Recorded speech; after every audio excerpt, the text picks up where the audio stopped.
Wakil Presiden Gibran Rakabuming Raka mengatakan bahwa dirinya siap untuk berkantor di mana saja. Hal itu disampaikan Gibran merespon penugasan dirinya untuk memimpin percepatan pembangunan di Papua, sebagaimana yang disampaikan oleh Menteri Yusril Iza Mahendra. Gibran mengatakan sebagai pembantu Presiden Prabowo Subianto dirinya harus sering berkunjung ke daerah. Ia harus sering berdialog dengan pelaku-pelaku usaha kecil di daerah.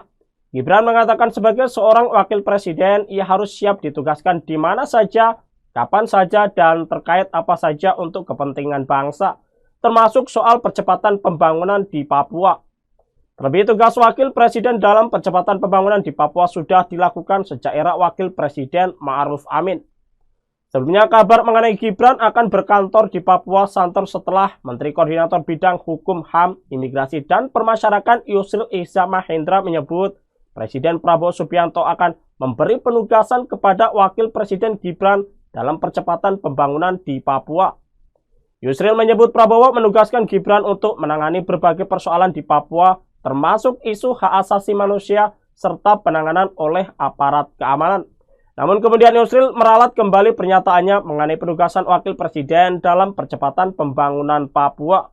Yusril mengatakan yang berkantor di Papua adalah Sekretariat Badan Percepatan Pembangunan Otsus Papua yang dibentuk oleh Presiden berdasarkan amanat undang-undang, bukan Wakil Presiden Gibran Rakabuming Raka. Wakil Presiden, kata Yusril, mempunyai tugas-tugas konstitusional yang telah diatur oleh Undang-Undang 1945, sehingga tempat kedudukan Wakil Presiden adalah di Ibu Kota Negara mengikuti tempat kedudukan Presiden. Secara konstitusional, menurut Yusril, tempat kedudukan Presiden dan Wakil Presiden tidak mungkin terpisah. Yusril mengungkapkan pernyataannya mengenai Wapres Gibran yang mendapatkan tugas untuk mempercepat pembangunan di Papua didasarkan pada ketentuan pasal 68A Undang-Undang Nomor 2 Tahun 2021 tentang Otonomi Khusus Papua.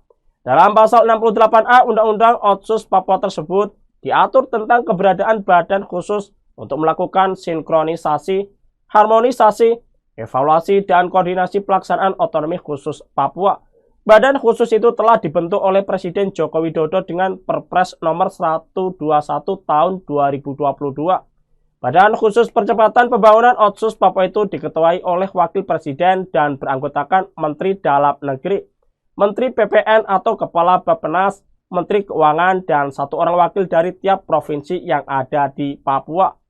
Ketentuan lebih lanjut mengenai badan ini akan diatur dengan peraturan pemerintah.